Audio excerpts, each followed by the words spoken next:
para triaxiales. Una vez que tengamos ya esto un poco definido, nos vamos a ir básicamente a hablar un poco sobre los equipos para el ensayo, lo que se utiliza y qué es lo que hace cada una de las partes del equipo. Cabe destacar que el ensayo triaxial es uno de los ensayos más complicados de hacer, digamos, en laboratorio y que nos den un valor que sea característico, un valor que sea correspondiente a la realidad. A pesar de que son valores muy buenos para geotecnia, depende mucho del expertise que tenga el técnico para que sea un valor que sea válido, ¿verdad? Porque si hacemos algunos cambios o algunas cosas o no hacemos el procedimiento bien, pues los valores nos pueden engañar. Una vez que veamos lo de los equipos para el ensayo, vamos a ver los criterios de modelación, que eso es algo importante, y dentro de esos criterios para poder nosotros modelar, tenemos que tomar algunas notas sobre esto. Primero, las presiones de confinamiento, que van a ser las presiones que vamos a utilizar nosotros, que se llaman presiones de cámara. Seguidamente, las condiciones in situ, que tenemos que valorar muy bien para poder definir esas condiciones, esas presiones de cámara, y para poder definir también qué tipo de ensayo es el que más se adecua a la situación del suelo en el sitio. Y por último, los tipos de ensayo, que son esos tres tipos de ensayo: el no consolidado no drenado, el consolidado no drenado y el consolidado drenado, pero para tomar en consideración para la modelación. Entonces esa es la temática. Vamos a iniciar con el punto número 1. Vamos a ir en ese orden, que son los conceptos básicos de resistencia al corte de suelos.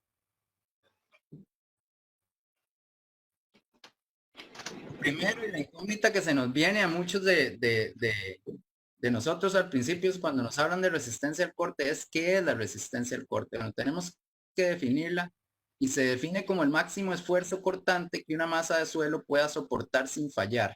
Entonces, esta definición está basada en resistencia, más que todo, porque hay otra definición, vamos a ver si la tenemos por aquí, que se basa en una cuestión de trabajo o en una cuestión de servicio. Entonces, al igual que en estructuras, nosotros podemos tener un diseño en servicio y otro diseño en resistencia. ¿Qué quiere decir eso? El diseño de servicio, vamos a ver esa segunda definición, que dice que los esfuerzos cercanos a su resistencia son iguales a grandes deformaciones. Por lo tanto, se puede definir la resistencia en función de la deformación máxima permisible según el tipo de obra. ¿A qué nos referimos con esto? A que nosotros podemos decir, bueno, el suelo sí resiste, pero la estructura nosotros le vamos a permitir que tenga una deformación máxima de X, por decirle algo, una deformación máxima de 2 pulgadas. Entonces, esa deformación, a pesar de que el suelo no ha fallado por resistencia, nosotros podemos decir que esa resistencia al corte para nuestro proyecto, si lo estamos diseñando por servicio, es de X deformación. Entonces, ahí tenemos ya dos definiciones de resistencia al corte en términos de ingeniería geotécnica, y en términos básicamente o exclusivamente para este caso, que son una definición por resistencia y por esfuerzo, que es el máximo esfuerzo que ella va a soportar, y la otra es la máxima deformación que nosotros le vamos a permitir al suelo que pase, sin que las obras que nosotros vayamos a construir o que las superestructuras que vayamos a colocar encima de ese suelo vayan a sobrepasar esa deformación. Es importante porque la resistencia al corte es la propiedad del suelo más importante y más difícil de determinar experimentalmente, que era lo que yo les comentaba. Para las otras hay mucha correlación, los ensayos son más sencillos, los equipos no son tan costosos, el procedimiento no es tan largo, ni tan tedioso, ni tan complicado como para esta propiedad. Esto es algo que es muy importante porque la propiedad de los suelos de soportar cargas y conservar su estabilidad depende de la resistencia al corte. Por eso es que es la propiedad más importante.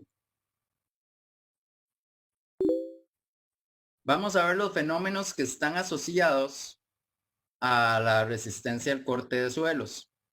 El primero, y que es, digamos, lo que todos nosotros prácticamente que comemos día con día, es la capacidad de soporte, porque es lo que hay más proyectos que tienen que ver con este tipo de fenómenos. Otro, como la estabilidad de taludes, que es importante principalmente en los países nuestros, que son muy montañosos, que tienen, las lluvias son súper fuertes y que tienen suelos prácticamente muy nuevos. Entonces, es importante porque hay mucho problema de estabilidad de taludes. Muros de retención, terraplenes, también es otro de los fenómenos asociados, y como esto hay muchos más, ¿verdad? Pero estos son como los principales donde nosotros ocupamos saber o conocer una resistencia del suelo para poder abordar este tipo de problemas. Lo primero que tenemos que hacer es una simplificación del modelo, y eso es importante porque el suelo tenemos que considerar que es un material anisotrópico, es heterogéneo y cuya deformabilidad no se adecua al modelo de la elasticidad. Eso para nosotros ingenieros es un problema gravísimo, grandísimo, y algo que es muy difícil de controlar. O sea que el suelo, entre todos los materiales de construcción, podríamos describirlo como el peor de todos los materiales.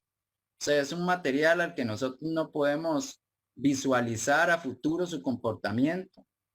Es sumamente heterogéneo, no es que es un poquito heterogéneo, sino que es extremadamente heterogéneo y no se adecua a lo que es el modelo de elasticidad que nosotros conocemos.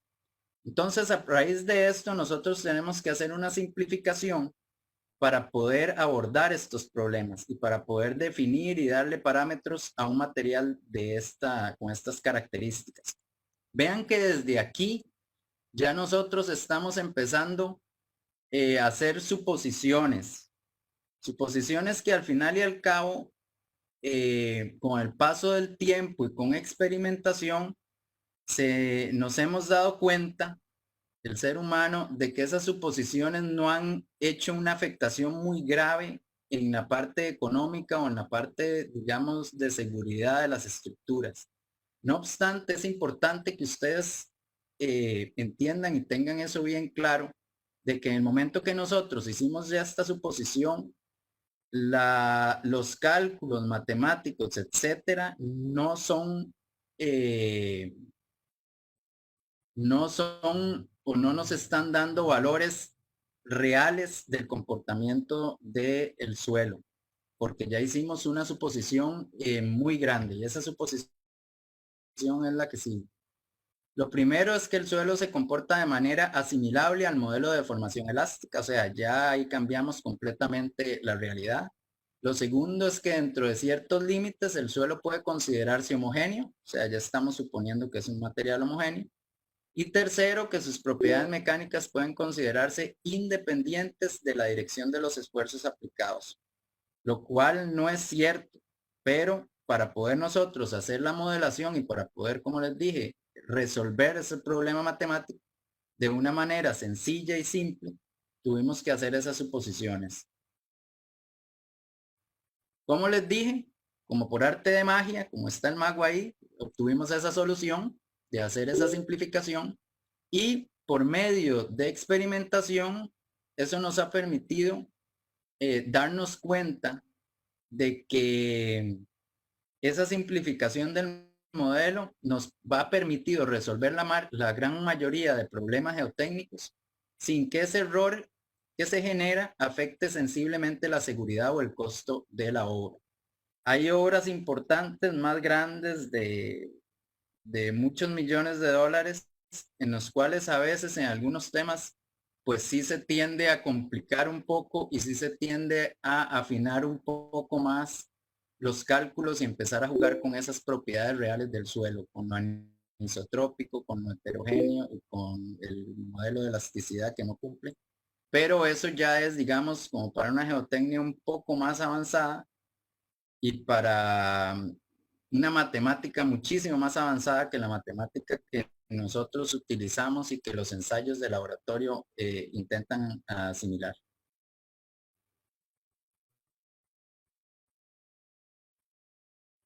Vamos ahora con la teoría de falla. Se dice que para describir la resistencia de los suelos generalmente se utiliza el criterio conocido como teoría de Mohr-Coulomb.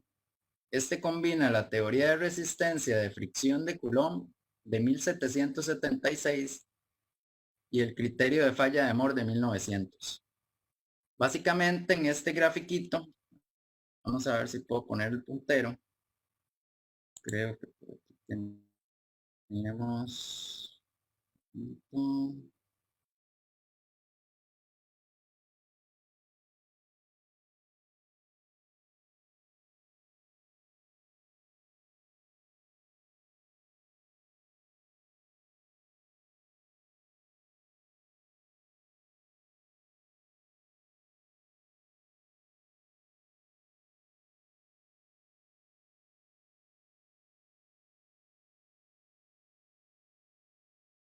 compartido. Yo creo que eso después tal vez al final podemos hacerlo para no atrasar un poco la charla y yo les doy opción para que hagan cualquier anotación aquí sobre la presentación. Entonces, en este cuadrito nosotros podemos ver, digamos, que esto se comporta ya con una teoría de elástica, con una teoría elástica convencional, donde tenemos un esfuerzo axial y tenemos una deformación. Acá tenemos una curva de esfuerzo de formación general para suelos compactados y una curva para suelos sueltos. Entonces, a partir de este criterio ya nosotros podemos empezar a creer de que el comportamiento del suelo prácticamente es este. Entonces ya nos olvidamos de lo anisotrópico, nos olvidamos de esas otras cosas y empezamos a pensar de que el comportamiento del suelo, por lo menos lo que nosotros estamos modelando, es algo similar a esto.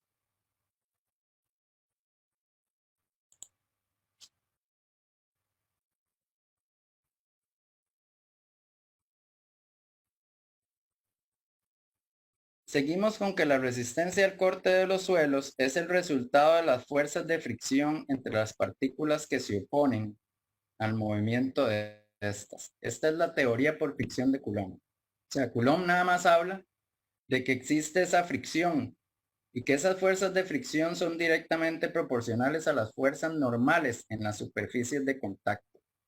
En suelos puede existir una adhesión entre las partículas que proporciona una resistencia adicional. Entonces, esta es la fórmula donde nosotros tenemos que la resistencia al corte es igual a una cohesión, que sería esta adhesión adicional, más un sigma vertical, que estas son las fuerzas normales por la tangente de un ángulo de fricción. El parámetro más importante es el ángulo de fricción, porque la magnitud de la cohesión real es muy reducida. Y ahora vamos a ver por qué es que esa cohesión real es muy reducida. La cohesión real se dice que son las fuerzas de atracción entre las partículas de mineral, producto de la polaridad de las moléculas y el agua.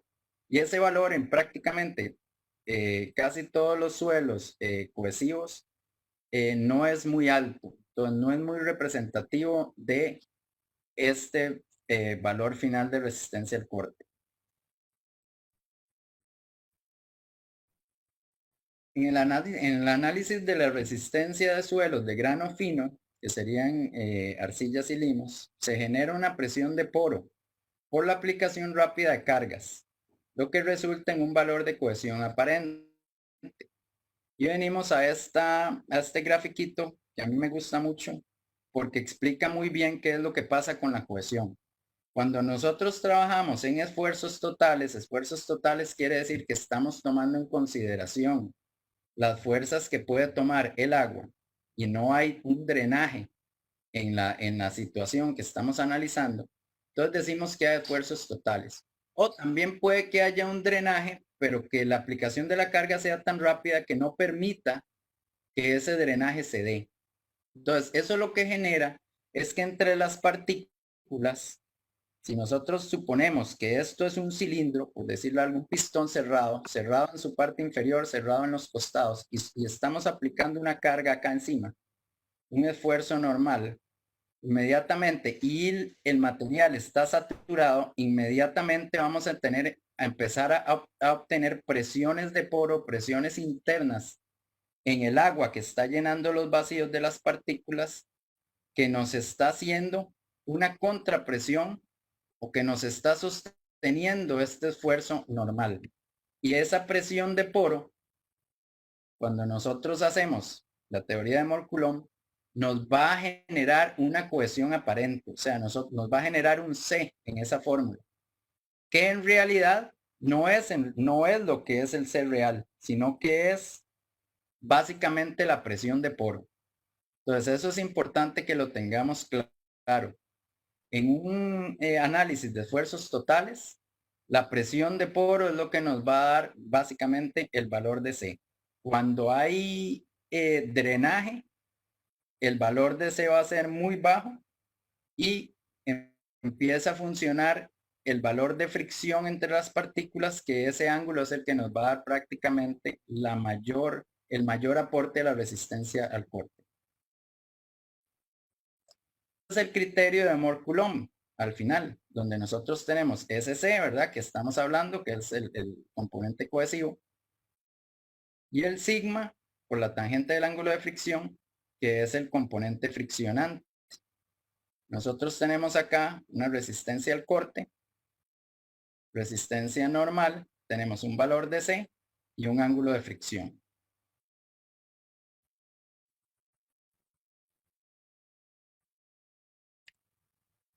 El criterio de Mohr dice que los materiales fallan cuando el esfuerzo cortante en el plano de falla alcanza un valor que es función únicamente del esfuerzo normal en ese plano. Entonces nosotros tenemos ya aquí ya Mohr empieza a crear una envolvente de falla basado en el criterio, basado en lo anterior que había hecho Coulomb. Y entonces tenemos aquí unos estados posibles del suelo e imposibles del suelo y unos estados posibles. Siempre y cuando los esfuerzos, tanto mayor como menor en el suelo, estén por debajo de esa relación de esfuerzos mayor y menor esté por debajo de esta envolvente de falla, el suelo está en un estado posible. O sea, no hay falla y el suelo está ahí. Pero si en algún momento se pasa o sobrepasa esta envolvente de falla, ya ahí son estados imposibles. Vamos a ver esta otra figura donde podemos ver esos estados. Por ejemplo, en esta superficie de falla de este talud, nosotros tenemos dos puntos. Un punto X que está precisamente en la pura superficie de falla y otro punto Y. Ambos puntos están sometidos a diferentes esfuerzos normales y diferentes esfuerzos horizontales o radiales. Por lo tanto, si nosotros vemos este X, esta envolvente o este par ordenado de valores de esfuerzos normales, apenas tocan en un punto la resistencia o la línea de resistencia al corte. Por lo tanto, en este punto el suelo falló y por lo tanto está en la superficie de falla. Pero el Y no. El Y es uno de los estados posibles del suelo y por eso no está en falla.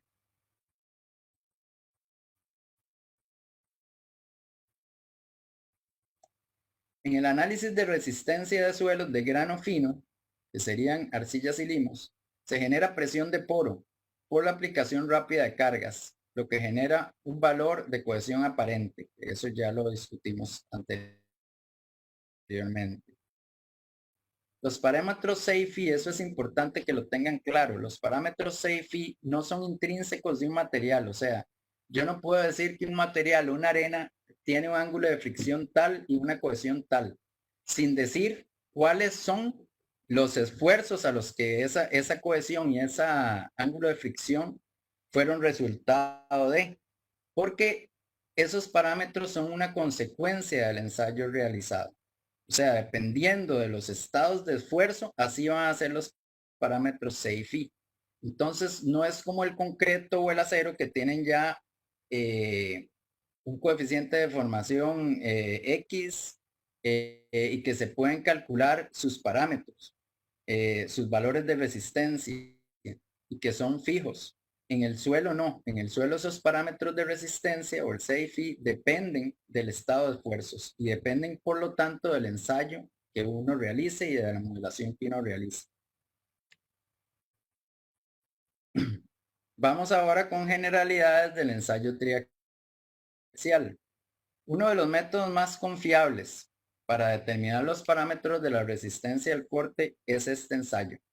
¿Y por qué? Porque la modelación que se hace en el ensayo triaxial es lo más similar posible a lo que puede pasar en una muestra de suelo. La idea con el ensayo es la siguiente. Se va a aplicar una presión de confinamiento o agua a presión, que es toda esta parte acá azul que está en la muestra, está alrededor de la muestra, dentro de una cámara, que es esta otra línea. Luego se incrementa el esfuerzo axial, que es este incremento de fuerza o de carga, hasta que el espécimen falle. Si nosotros lo vemos en el suelo en sí, nosotros tenemos siempre el suelo confinado y suponemos que el suelo, digamos, hacia los costados del punto que estamos analizando es infinitamente largo. Por lo tanto, hay un confinamiento. Cuando nosotros hacemos, por ejemplo, un ensayo de compresión uniaxial en suelos, nosotros tenemos descomprimido el suelo hacia los costados. Entonces, ya ahí tenemos que hacer algunos malabares matemáticos para poder llegar a obtener un valor que nos funcione. Cuando nosotros hacemos un corte directo, a pesar de que está confinado, no podemos manipular cuánto es esa presión de confinamiento. Por otro lado, nosotros le estamos diciendo en el corte directo a la muestra por dónde fallar. O sea, no le estamos dando elección de que su plano de falla frágil se manifieste. Por lo tanto, esa modelación que podemos hacer en el ensayo triaxial es muy importante. El agua de la cámara puede adquirir cualquier presión deseada, es lo que yo les estaba explicando. Esta presión de confinamiento debe calcularse a partir de datos de ensayo in situ. O sea, esta presión de cámara que nosotros ponemos aquí, vamos a calcularlo a raíz de algunos ensayos in situ, de alguna información que podamos nosotros tener y de la información de las cargas de los edificios que queremos colocar o del talud, etcétera. La presión axial siempre es el esfuerzo principal. A este esfuerzo le vamos a llamar esfuerzo principal o sigma 1, mientras que se denomina sigma 3 a la presión lateral, que en realidad es radial y es básicamente en todas las caras del espécimen. Se denomina sigma 3.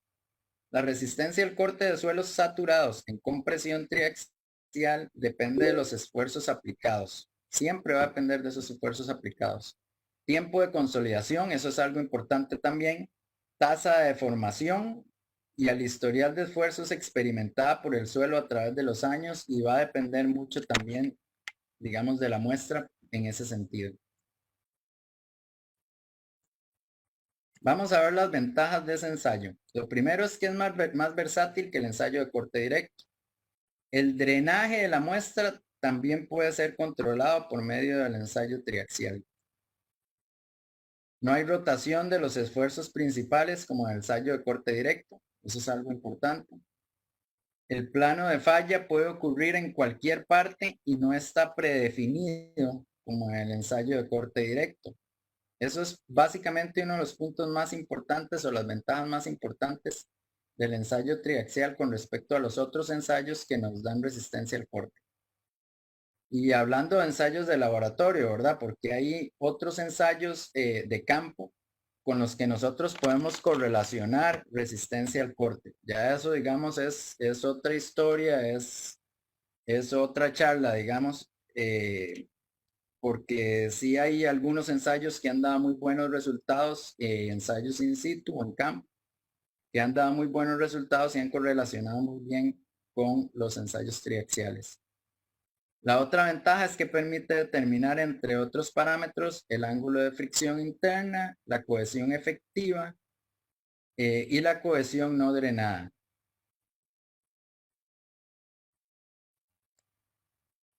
Vamos ahora a determinar cuándo hay condiciones drenadas y no drenadas. Acá nosotros tenemos una gráfica donde nosotros vemos, digamos, un estado del suelo. Estas son las partículas de suelo. En esta zona el suelo está saturado, todos los vacíos están llenos de agua. En esta zona podemos ver que hay alguna agua por capilaridad. Hay otra zona del suelo donde hay vacíos y están llenos de aire.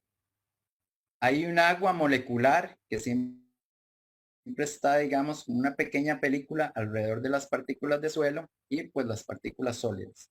Entonces estos pueden ser todos los estados en los que puede estar. Puede que nosotros tengamos un estado de suelo completamente saturado, otro que esté nada más con estos poquitos de agua capilar, otros que están, digamos, secos y lo que hay en el vacío es puro aire, y algunos que pueda que tengan, digamos, que estén en condición semisaturada, un poco de agua, vacíos de aire, etcétera, que es lo más normal en las condiciones reales del suelo, encontrar algo así. Las condiciones drenadas ocurren cuando la velocidad de aplicación de las cargas son bajas, comparadas a las velocidades a las cuales el suelo puede drenar. Y va a depender, es una propiedad que depende de la permeabilidad. Es importante que nosotros consideremos esto, porque, porque la permeabilidad en las arenas es muchísimo mayor o más alta que la permeabilidad en las arcillas. O sea que cuando nosotros tenemos una arcilla casi pura, nosotros podemos de una vez pensar en que estamos o vamos a estar en condiciones de suelos no drenados. Mientras que si estamos en arenas, podemos pensar en que vamos a estar en condiciones de suelo drenado. No pasa siempre así, porque hay algunas situaciones, como vamos a ver ahora, de arenas en las que la aplicación de la carga es sumamente rápida y entonces tenemos que analizar en una condición no drenada. Pero usualmente son condiciones drenadas para arena y condiciones no drenadas para arcillas y limos. Eso es, digamos, lo más usual. De todas formas, la idea de esta charla es que ustedes puedan tener un poco de criterio, puedan hacer su propio criterio para definir si la situación en la que ustedes tienen su problema está en una condición drenada, no drenada, si ha habido consolidación, si no hay consolidación, para determinar qué tipo de ensayo es el que ustedes quieren realizar o deben realizar. Por el rápido drenaje de las arenas, estas se evalúan usualmente bajo condiciones drenadas, que era lo que yo les comenté, con algunas excepciones como el caso de cargas de sismo en arenas finas y pilotajes. Cuando se hacen pilotes es tan rápido la hinca del pilote que la arena no tiene chance de drenar. Y es igual en el momento cuando nosotros estamos analizando un depósito de arenas en condiciones sísmicas, porque el sismo ejerce una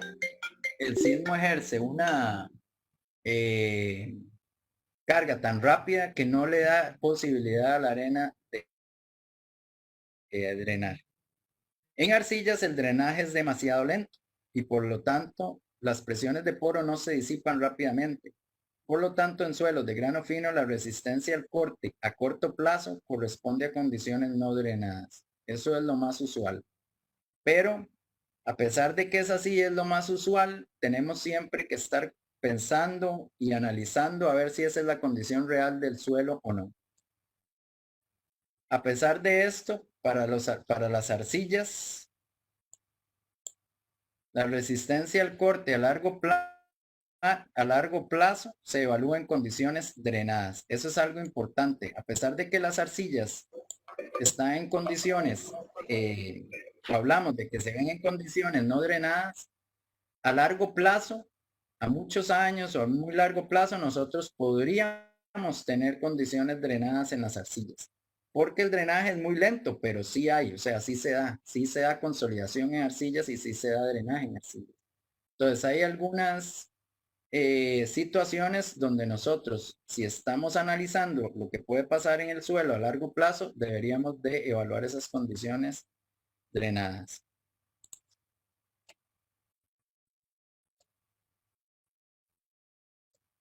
Vamos ahora propiamente al ensayo. Lo primero es que el ensayo triaxial no es uno solo. Nosotros para poder definir esa envolvente de falla de Mohr-Coulomb, ocupamos tener al menos dos círculos, o sea, dos series de valores de presión de confinamiento contra presión vertical. Usualmente y lo más normal y lo que está normado es que nosotros hagamos tres. A veces en laboratorio hay alguna muestra que se pierde, que se sale de los valores que nosotros estamos observando y que decimos, bueno, ahí pudo haber pasado algo y se pueden tomar o considerar solo dos círculos. Pero lo mejor es que nosotros podamos hacer un ensayo limpio y tengamos los tres ensayos. O sea, ocupamos una serie de tres ensayos. Y cada uno de esos ensayos lo que nos va a variar es la presión lateral o la presión de confinamiento que le vayamos a poner. Entonces, nosotros tenemos aquí un ejemplo de un envolvente de falla, que es esta línea acá morada, y los tres círculos que pertenecen a tres ensayos distintos. Entonces, en este primero, los primeros valores donde inician los círculos es el sigma 3, o sea, esta es la presión de confinamiento. Yo aquí en este caso decidí que la presión de confinamiento para mi ensayo iba a ser de 50 kilopascales, 100 kilopascales y 200 kilopascales. Ya el segundo valor me lo da propiamente la falla y este es el esfuerzo normal máximo durante la falla que soportó la muestra de suelo bajo este esfuerzo de confinamiento de 50. En este caso teníamos un valor cercano a 200. Cuando le pusimos un confinamiento de 100, vean que aumenta, que es lo lógico. Entonces el esfuerzo normal máximo que soportó el suelo me aumentó y cuando le pusimos 200 me aumentó más. Y aquí yo tengo la envolvente de falla. Tengo un valor de cohesión acá, que ese valor de cohesión me dio 63.3 pascales, kilopascales, y un ángulo de fricción de 583. Entonces, si nosotros vemos esto, es muy probable que yo aquí esté en una situación de un ensayo no drenado y que el suelo estuviera en condición casi saturada o saturada, porque tengo un ángulo de fricción muy bajo y lo que me está dando alto es la cohesión. Quiere decir que esto probablemente es la cohesión aparente, o sea, que son la presión de poro fue la que me generó esta cohesión. Los parámetros C y Φ no son intrínsecos de un material, sino una consecuencia del ensayo realizado. Nuevamente pongo esto porque es importante. O sea, si yo este ensayo estoy seguro que era de una U, si yo agarro esa muestra, la consolido y le doy drenaje, estos valores son completamente distintos para la misma muestra de suelos. Vamos ahora a ver los tipos de ensayos. El primero es la prueba rápida. Esa prueba es sin consolidación y sin drenaje. Y es la UU. Se denomina UU. ASTM 2850. Los esfuerzos aplicados en este ensayo al espécimen son totales. O sea, es cuando nosotros queremos o estamos analizando una situación en esfuerzos totales y el ensayo se logra realizando los siguientes pasos. Vamos paso a paso. Lo primero es la saturación.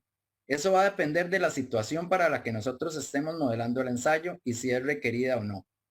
Por ejemplo, si nosotros estamos modelando o tomamos la muestra de suelo de un depósito que está saturado, o sea, que nosotros podemos tomarla, qué sé yo, debajo de un lago, por decirle algo, o debajo de nivel freático, a pesar de que cuando la muestra de suelo nos llegue a nosotros, si no está 100% saturada, lo más probable es que al cabo del tiempo esta muestra llegue a estar 100% saturada. Y entonces tenemos que considerar si nosotros queremos analizar esa muestra de suelo o ese espécimen en una condición semisaturada o en una condición saturada. Si nosotros creemos que la situación más crítica es la saturada, entonces saturamos la muestra y hacemos el ensayo en la muestra saturada. Si creemos que esa situación no se puede dar, entonces lo hacemos con la muestra semisaturada. Eso es importante porque la diferencia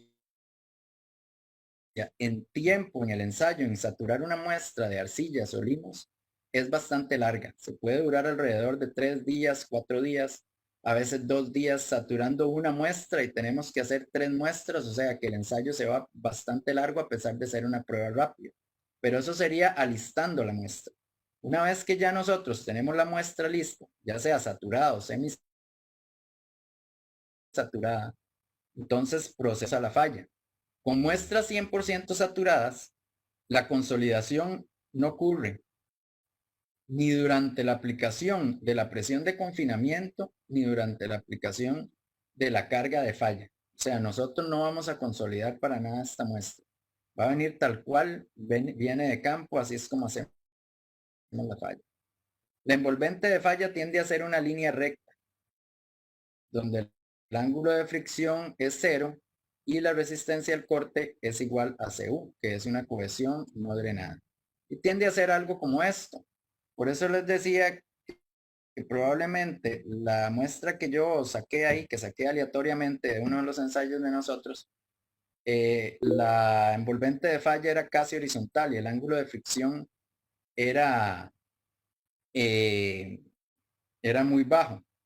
Entonces, por lo tanto, es que tenemos nosotros ese tipo de envolvente. Seguimos con esa prueba rápida. Con muestras parcialmente saturadas, puede ocurrir consolidación durante la aplicación de la presión de confinamiento. Vean que a pesar de que no es drenada, puede existir una pequeña consolidación porque los vacíos el aire puede ingresar en el agua. Y entonces ahí puede quedar esos extra vacíos, digamos, donde se puede dar un reacomodo de las partículas. Esto se da por esa, por esa presión de confinamiento o durante la aplicación de la carga de falla. Entonces esto, aunque no se permita ese drenaje, y por lo tanto el envolvente de falla tiende a ser una curva, donde el ángulo de fricción es diferente a cero. Entonces, en este caso, nosotros vamos a tener un pequeño phi, un pequeño c, una pequeña cohesión, o una cohesión alta, perdón, y un ángulo de fricción bajo. Pero ya no es cero. Entonces, quiere decir que está en una condición probablemente, a pesar de que esté parcialmente saturada. Y por eso es que esto tiende a tener un poquito de ángulo de fricción. Vamos con la prueba rápida sin consolidación, sin drenaje. Seguimos con esta. Y vamos a hablar sobre la consolidación. En este tipo de ensayo no se realiza ninguna consolidación en ninguna parte del ensayo. La muestra se lleva a la falla después de aplicar la presión hidrostática, o sea, le aplicamos una presión de cámara.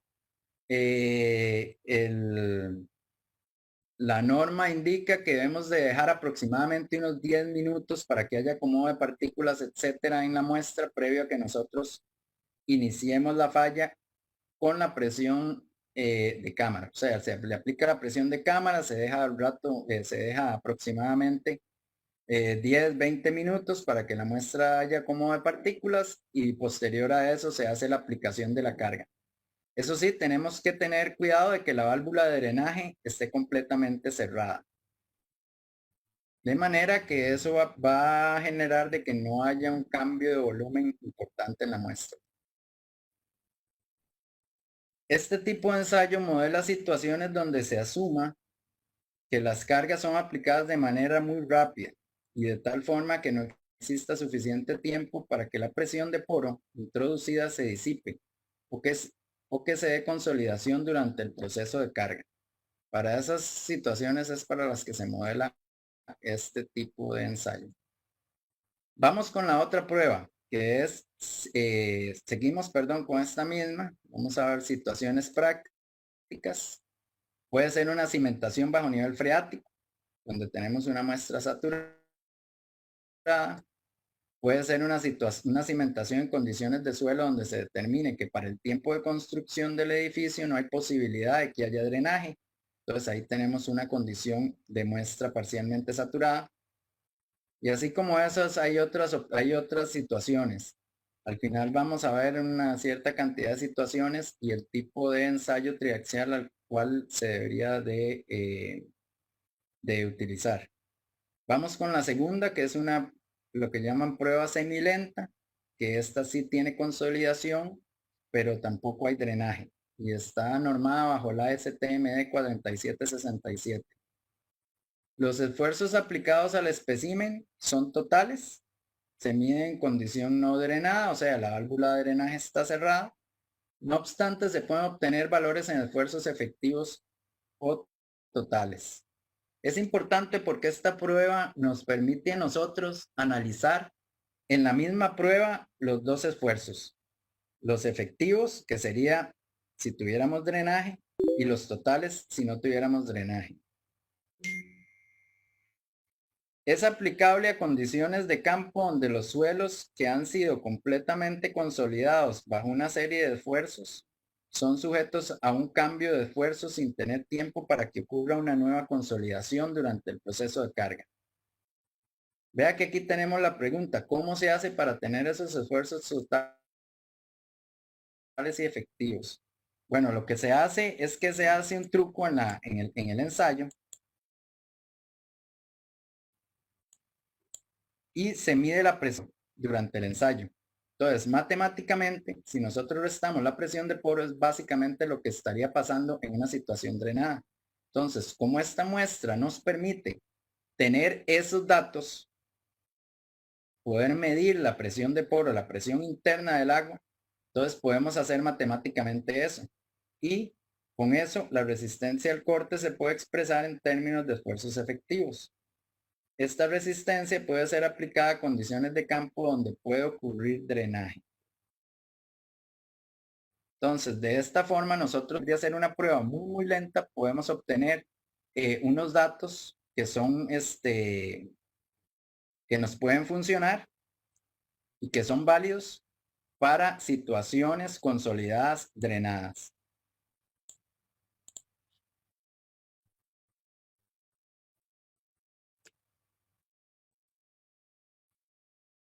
Pasos para la realización de ese ensayo. Lo primero que hay que hacer es hacer una saturación de la muestra.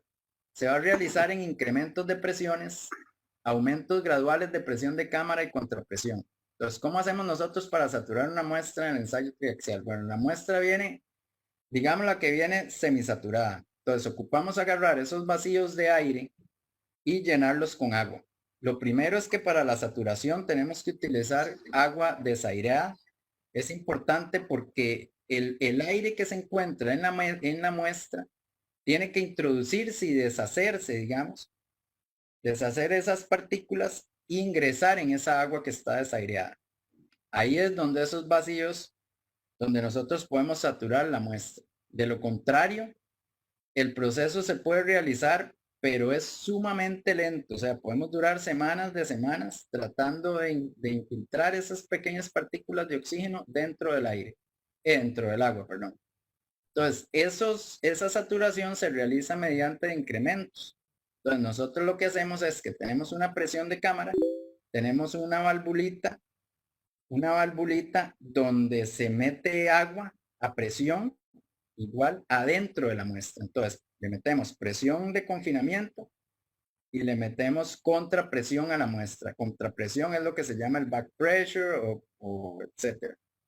Entonces, le empezamos a meter presión a la muestra. Eso sí, tenemos que tener cuidado de que la constante del esfuerzo efectivo se mantenga. O sea, si nosotros estamos haciendo la prueba y vamos a poner una presión de confinamiento, o sea, queremos fallarla con una presión de confinamiento, digámosle que de 50 kilopascales, esta diferencia entre estas dos presiones nunca puede ser mayor de 50 kilopascales, porque si no vamos a consolidar la muestra, vamos a consolidarla con una presión de cámara y eso no lo queremos hacer. Eso lo vamos a hacer en un paso posterior. Entonces tenemos que tener cuidado de que esta distancia o esta diferencia siempre se mantenga. ¿Cómo sabemos nosotros cuando la muestra está saturada o no? Bueno, tenemos esta fórmula, que es la B de Skempton.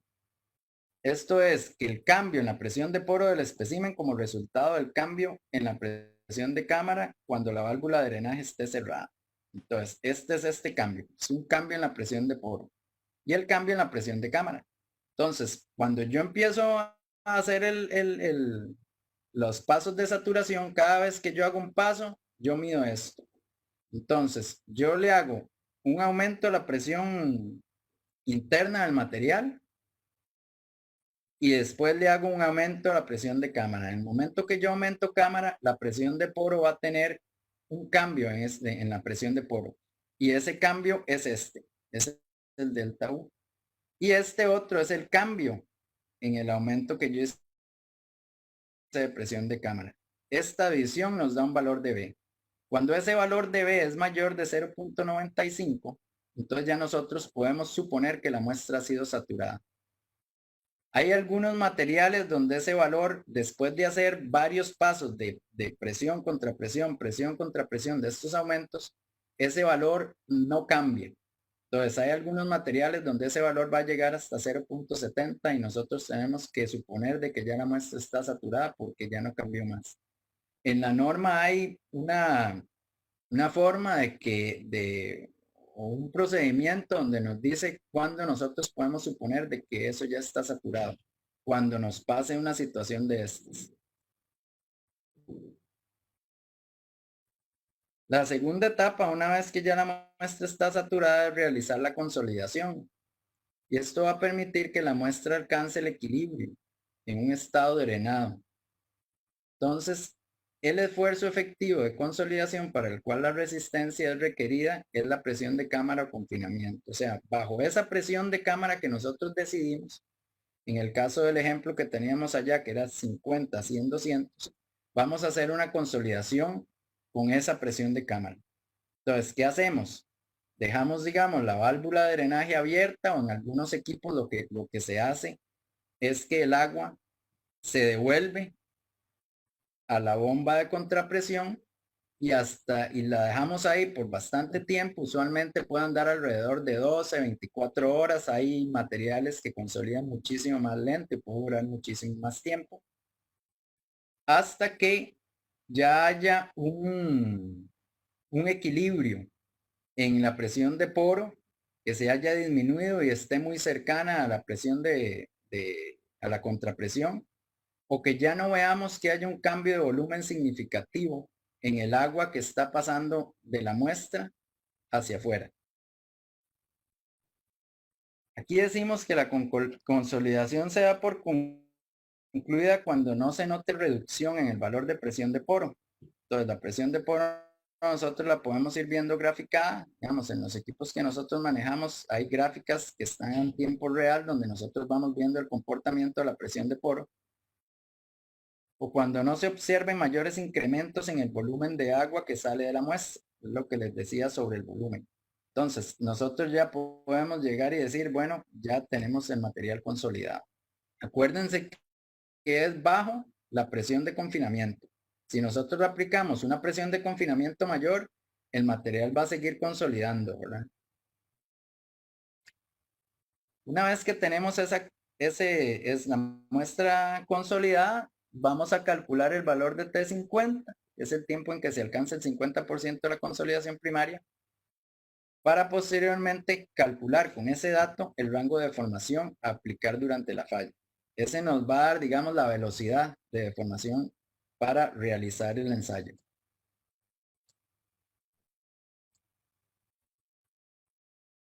Luego el tercer paso es la falla.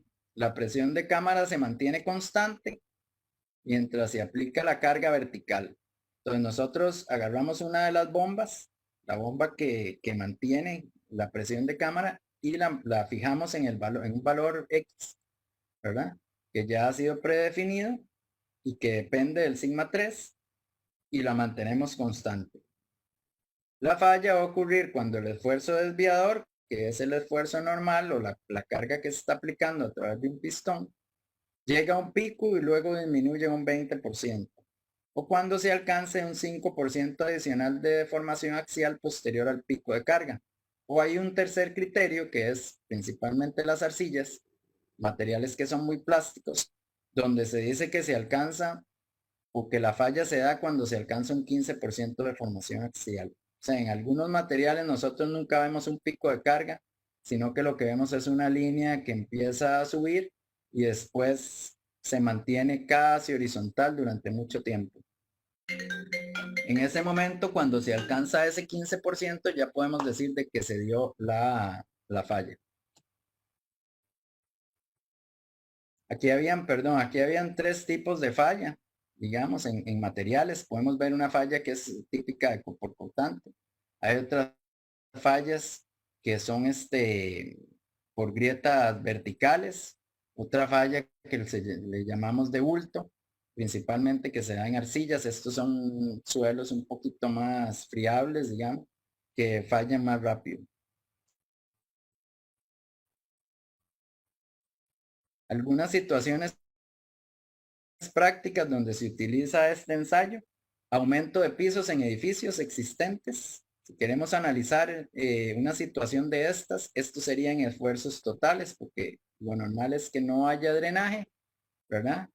Pero sí hay consolidación, porque ya el suelo ha sido preconsolidado, ha sido consolidado previamente bajo las cargas del edificio que nosotros tenemos acá. Una revisión de diseño de fundaciones de edificios existentes, también esfuerzos totales. Un análisis de estabilidad de taludes, presas, muros de contención, usualmente se analizan con esfuerzos efectivos, o sea, tendríamos que utilizar el ensayo CU, pero con medición de presión de poro para poder hacer la magia matemática ahí y poder suponer o poder llevar este ensayo que es no drenado a condiciones drenadas y poder obtener esfuerzos efectivos. Vamos con la prueba lenta, que es la CD ASTM 7181. Las características son medidas bajo condiciones drenadas, aplicable para condiciones de campo donde los suelos han sido consolidados bajo los esfuerzos normales existentes. O sea, tenemos consolidación y también tenemos condiciones drenadas. Esta sí solo nos da resultados en esfuerzos efectivos. Usualmente, digamos, se utiliza más para arenas, porque las arenas, como lo hablamos, usualmente están en condiciones drenadas. Mismo procedimiento de CU, pero con la válvula de drenaje abierto.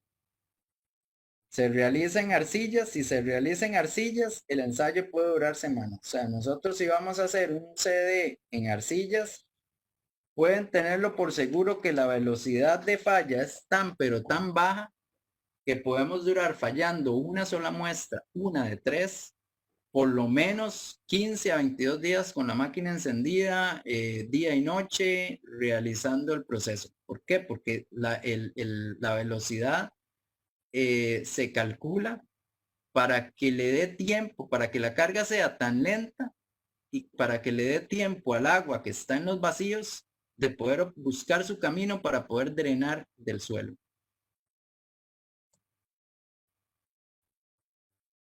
Este es un esquema del ensayo triaxial donde nosotros tenemos aquí la fuerza o el esfuerzo vertical. Esta usualmente es una cámara que está en plexiglas que lo que hace es que uno pueda poder observar el comportamiento de la muestra interno. Acá nosotros tenemos el cell pressure, que sería la presión de cámara que entra. Vean que entra directamente a toda esta zona. Entonces, por este otro lado hay una bomba que mantiene esa presión constante en el valor que nosotros le indiquemos. Hay otra presión de poro que esta sale del fondo de la muestra y viene más bien hacia este lado. Hay una contrapresión, que es la presión que les hablaba, que es agua que se mete por acá, entra por la muestra y empieza a saturar la muestra. Además de eso, pues hay otras partes que ahora vamos a hablar. Esta es como una pincelada de lo que es el montaje del ensayo. Situaciones prácticas de la CD, estabilidad de taludes, presas, principalmente casi siempre se analizan en esfuerzos efectivos, muros de contención. Aquí es muy lógico que máximo en un muro de gaviones de que nosotros vamos a tener drenaje y probablemente va a haber consolidación. Fundaciones en condición drenada, fundaciones en laderas, etcétera, donde nosotros sabemos que la condición probablemente es que haya drenaje. Vamos ahora a un punto 3 de la charla, que es equipos necesarios para el ensayo triaxial. Este es el equipo que nosotros manejamos, que es marca U-Test. Este equipo ya es un equipo moderno que nos da casi todos los valores graficados en una computadora. Y por lo tanto ya no ocupamos las buretras, sino que en lugar de las buretras nosotros lo que estamos chequeando, buretras con relojes análogos, sino que lo que estamos chequeando son las gráficas del programa, o sea, la salida. Entonces aquí estamos chequeando los cambios de volumen, estamos chequeando las presiones de poro, que la presión de confinamiento se mantenga constante, que la contrapresión se mantenga constante y que los aumentos que nosotros le digamos a la máquina que tiene que hacer en realidad los esté haciendo. De esta forma vamos a explicarle aquí rápidamente. Esta parte que está acá es el reservorio, donde nosotros tenemos el agua desaireada. Hay otro aditamento que se le puede poner a la máquina para desairear el agua. Entonces, esta agua básicamente es el agua que estamos utilizando para hacer, que vamos a utilizar para hacer el ensayo. Esta es una de las bombas que mantiene la presión a la que nosotros le indiquemos que la dé, ¿verdad? Esta bomba, a diferencia de algunos otros equipos, hay otros equipos que lo que hacen es que manejan una presión de aire, digamos, un equipo hidroneumático donde ellas, digámosle que inflan una membrana y esa membrana empuje el agua y con ese empuje ya nosotros obtenemos un valor de presión constante. Entonces, él mantiene constante la presión de aire y el aire empuja el agua. En este caso, estas bombas lo que tienen es aceite y agua. Entonces, en esta parte tienen una bomba donde empujan el aceite empuja el agua y el agua es la que va a llenar la cámara triaxial y es la que va a mantener la presión. Esta precisamente es la depresión, el esfuerzo, digamos, 3 o la presión de cámara. Mientras que esta otra es para mantener la contrapresión, es la que entra internamente a la muestra. Esta precisamente pasa por un medidor de volumen que es el que nos va a indicar a nosotros qué tanto volumen de agua está ingresando o está saliendo de la muestra. Es este aparato que está acá. Además de eso, pues ella tiene yo le llamo un manifold, que es donde están todas las válvulas. Y acá están los transductores de presión, para la presión de confinamiento, para la contrapresión y para la presión de poro. Esos transductores de presión llegan a un adquisidor de datos, que es este, y el adquisidor de datos convierte estas señales y las pasa a la computadora para que nos dé a nosotros los datos. Básicamente ese es el equipo. Vamos a verlo un poco por partes. Primero tenemos un marco de carga que tiene que ser suficientemente rígido y fuerte para soportar las cargas, ¿verdad? que van a ser aplicadas. Usualmente ensayos triaxiales no son cargas muy altas. Estos equipos están como para soportar por lo menos las bombas 1700 kilopascales. El marco de carga, como es un marco universal, también nos sirve para hacer CBR, para hacer Marshall, etcétera. Entonces puede lograr, digamos, soportar cargas hasta de 5 toneladas, que en triaxial es muy difícil que lleguemos en un suelo a cargas de ese tipo, ¿verdad? Usualmente, inclusive la celda de carga que está para triaxial no llega a 1 tonelada, usualmente anda como en 500 kilos más o menos. Entonces tiene que ser un marco rígido. Ocupamos una celda de carga que nos dé la información del esfuerzo o la fuerza que estamos aplicando aquí a través del pistón. Tenemos un transductor de desplazamiento lineal para determinar también las deformaciones durante la falla. Entonces aquí tenemos la gráfica de esfuerzo de formación, esfuerzo y la deformación por medio del transductor de desplazamiento. Un pistón de carga, que es ese pistón que está ahí. Acá en esta máquina, la máquina lo que hace es un levante. Ella va a levantar esta parte de abajo con toda la cámara triaxial y todo. Esta parte está fija. Y lo que hace es que al empezar a levantar, pues el pistón se mantiene fijo y empieza a generarle una carga en este punto. Después está la cámara triaxial completa que como les decía es transparente para poder estar uno chequeando cómo se está comportando la muestra. Además de ahí ya venimos a las otras partes, ¿verdad? Lo que son las bombas de presión constante, esa es la para contrapresión, medidor de cambio de volumen que les comenté, los transductores de presión, cámara, contrapresión y poros y el adquisidor de datos. En otros ensayos, en otros equipos, no quiere decir que sean más viejos, sino que sencillamente tienen otra tecnología, pues algunas de estas cosas son mecánicas. Tenemos que estar haciendo mediciones en buretras, ocupan que haya una persona prácticamente constantemente ahí haciendo mediciones para ver cuándo se terminó una etapa de saturación, cuándo se terminó la consolidación, etcétera. Y haciendo gráficos, digamos, de manera manual, tomando datos, metiéndolos en Excel, tomando datos, metiendo en Excel hasta que puedan ir teniendo esas gráficas. En este tipo de equipos, pues las gráficas son inmediatas en tiempo real y todo el ensayo queda grabado al final de cuando termina. Ese es el reservorio de agua desaireada o destilada. Hay equipos donde a veces se hacen muchos ensayos o se utilizan muestras de 4 pulgadas y entonces se nos ocupa un poco más de volumen de agua, entonces se ponen estos en serie y ya tenemos bastante cantidad de agua en el reservorio. La bomba, esa es la de presión constante para la presión de cámara. Después hay otros accesorios, ¿verdad? Para montaje. Están las membranas, las piedras porosas, esta pieza que es para poder colocar la membrana, algunos horrines para sellar bien, eso es importante en la prueba triaxial.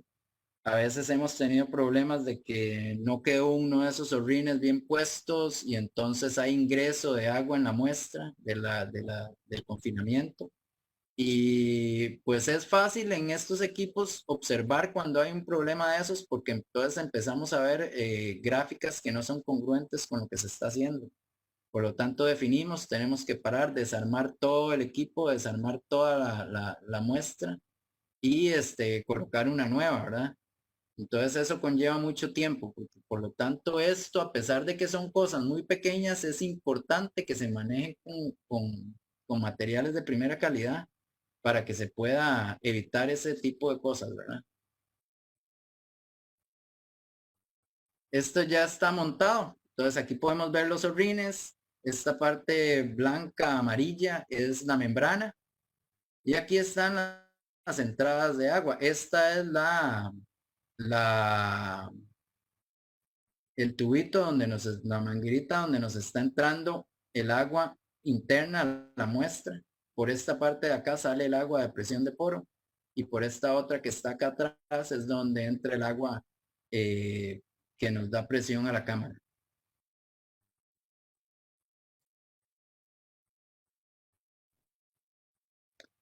Vamos al cuarto punto, que son los criterios para modelación. Lo primero que tenemos que ver es que para realizar una correcta modelación de las condiciones del sitio a través del ensayo triaxial se debe considerar como mínimo tres cosas. O sea, ¿qué llamo yo modelación? Bueno, ya vimos que hay tres tipos de ensayos triaxiales. Ya vimos también que es importante que ustedes lo consideren, de que tuvimos que hacer algunas aseveraciones ahí en las teorías de homogeneidad y teoría elástica, etcétera, en el suelo. Eso es importante, de que no podemos creer que los valores que nos están dando los ensayos son absolutos, porque ya hicimos ese cambio en la realidad, ¿verdad? Pero de ahí es lo que tenemos y lo que tenemos, digamos, nosotros para poder trabajar. Entonces, dentro de esos criterios, los tres más importantes, porque sí hay muchos más, son estos tres, que es las presiones de confinamiento. O sea, una vez que nosotros definimos que queremos hacer un ensayo triaxial para definir resistencia al corte, tenemos que definirle al laboratorio si es que nosotros lo estamos contratando. No es solo mandar la muestra o decirle, bueno, sáqueme una muestra, hágame un triaxial. Bueno, pero ¿bajo qué presiones de confinamiento? Eso es importante porque es algo que ustedes lo deben de dar al laboratorio. Después están las condiciones in situ, las condiciones in situ. O sea, nosotros tenemos que conocer muy bien el terreno, conocer muy bien las cargas que le vamos a aplicar o cuál es el proyecto que se quiere construir ahí o qué es lo que se va a hacer para poder definir nosotros también el tipo de ensayo. Y después lo tercero es el tipo de ensayo. Ya con estas dos cosas, más el tipo de ensayo, ya nosotros podemos definir, ok, ahora si hagamos y lo hacemos consolidado, lo hacemos saturado, no lo hacemos saturado, etcétera. Entonces vamos primero por las presiones de confinamiento. Las presiones de confinamiento que se utilizan deben de escogerse de tal manera que esa presión in situ se encuentre dentro de las tres presiones escogidas. ¿Qué quiere decir? Acuérdense que la presión de confinamiento es ese sigma 3. O sea, es el confinamiento que le da el suelo a esa muestra.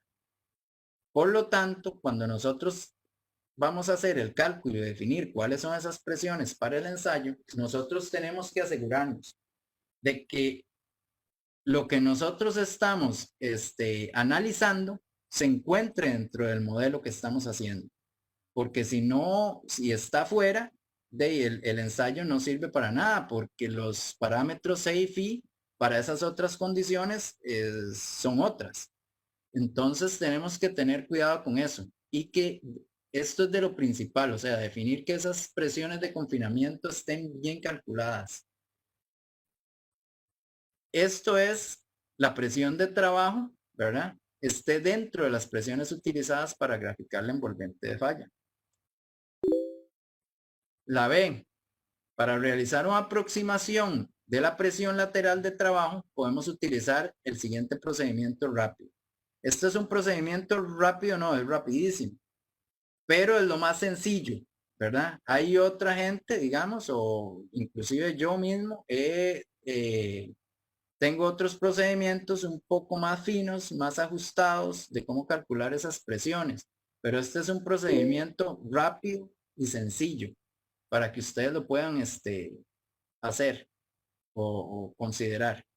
Vamos a ver esta imagen. En esta imagen nosotros tenemos una fundación con una carga P y estamos analizando este punto. O sea, en este caso nosotros no estamos analizando el punto, precisamente el punto donde está la placa, sino que queremos analizar un punto más abajo. ¿Por qué? Porque cuando hicimos el estudio de suelos, por decir algo, nos dimos cuenta que aquí a la profundidad Z hay un estrato, una capita de suelo que tiene unas condiciones o que tiene unos parámetros mecánicos malos. O sea, estamos haciendo, por decirle algo, un SPT y tenemos ahí valores de 2 o 3 golpes.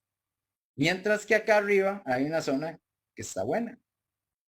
Y entonces decimos, no, yo quiero analizar esto para ver si las presiones que me están llegando a mí aquí me pueden afectar este suelo y puede fallar por resistencia al cobre. Ok, entonces, para realizar esa primera aproximación vamos a utilizar esto. Y es una estimación aproximada, eso es para que lo consideren, ¿verdad? O sea, es una aproximación. Lo primero es, acá, vamos a hacer el peso del suelo sobre el punto de análisis. O sea, tenemos que saber primero cuánto es este sigma 1.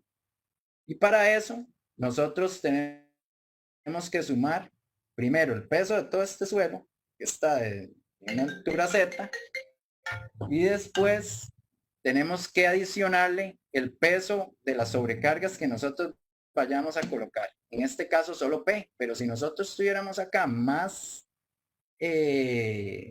una mayor cantidad de fundaciones aisladas, por decirle así, nosotros tenemos que considerar la contribución de esta fundación a este sigma 1, la contribución de esta otra a este sigma 1, etc. En este caso, para hacer sencillo el ejemplo, es una sola carga. Entonces, el peso del suelo es muy sencillo, es el peso unitario del suelo por Z. Si nosotros tuviéramos acá estratigrafía, entonces también el peso unitario de cada estrato por su espesor, el peso unitario de cada estrato por su espesor y así sucesivamente. Ya aquí tendríamos el aporte del peso del suelo. Después vamos a hacer, que aquí hay un montón de formas diferentes, está Newmark, hay más, donde nosotros podemos ver, digamos, la influencia de la sobrecarga sobre este punto. Están los bulbos de presión, etcétera. Yo tomé esta para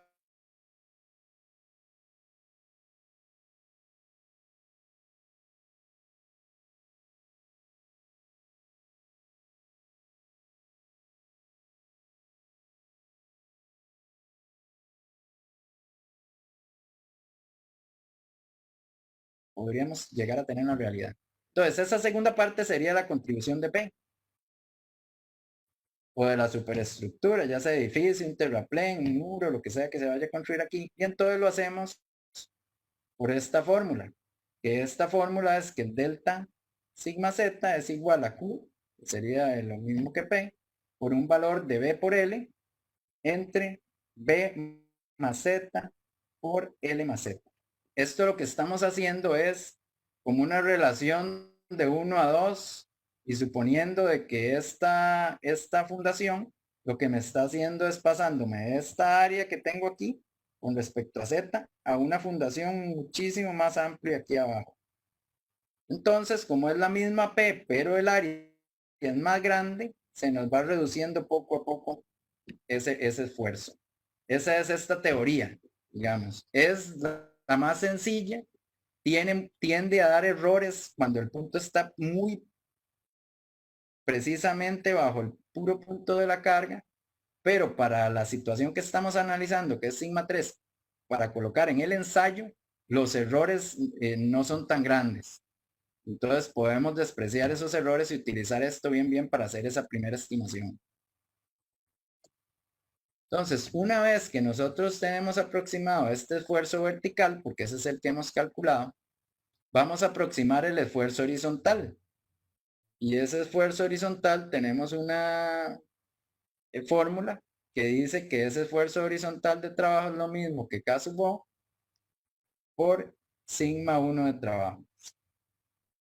Donde esa K sub O es igual a 1 menos el seno de phi prima. Eso viene de Jackie en 1944. Como estas, hay también una infinidad de relaciones. Ya hay una infinidad de valores, ¿verdad? Como nosotros en este punto no conocemos el valor de phi prima, para arena y arcilla normalmente consolidadas podemos considerar que puede andar alrededor de 0.5. Hay gente que utiliza, digamos, para hacer esta primera estimación, un K sub 0, coeficiente de tierras en reposo, que es ese K sub 0, igual a 1. Entonces, cuando nosotros igualamos este a 1, estamos igualando los dos esfuerzos, ¿verdad? Entonces, eso lo podemos hacer. Lo que pasa es que recuerden que no tenemos, o sea, que si hacemos eso, puede que al final, cuando nosotros hagamos el cálculo fino, el esfuerzo nos quede por debajo o nos quede por afuera de lo que nosotros utilizamos. Entonces, yo lo aproximaría entre 0.5 a 0.7 como para hacer esta primera aproximación. Una vez que se hace esto y ya tenemos entonces el sigma 1 y el sigma 3, entonces vamos a determinar las 3 presiones de confinamiento a utilizar en el ensayo. Esas presiones, según la práctica común, se van a multiplicar por un factor de 2. Por ejemplo, si yo utilizo 50 kilopascales, la próxima es 100 y la próxima es 200. Entonces, la que yo calculo con esto, yo usualmente la aproximo al del medio. ¿Para qué? Para tener un juego para abajo y tener un juego para arriba. Entonces, si por ejemplo, a mí esta presión me dio 190, entonces yo digo, bueno, para mí la del medio es 200, voy a utilizar 400 y voy a utilizar 100. Si a mí esta presión me dio 70, entonces yo digo, ok, voy a utilizar 80, 40 o 160. O puedo utilizar los mismos 70, 140 y 35. Entonces, esa es la idea de obtener esas primeras presiones de confinamiento. Estar muy consciente de que esas presiones de confinamiento son importantísimas porque si no, la envolvente de falla no se me va a ajustar a los esfuerzos reales de sitio cuando yo llegue y analice ya la fundación y haga todo el análisis con los resultados que me envíe el laboratorio. La segunda parte son las condiciones in situ. Tenemos que conocer bien cuáles son esas condiciones.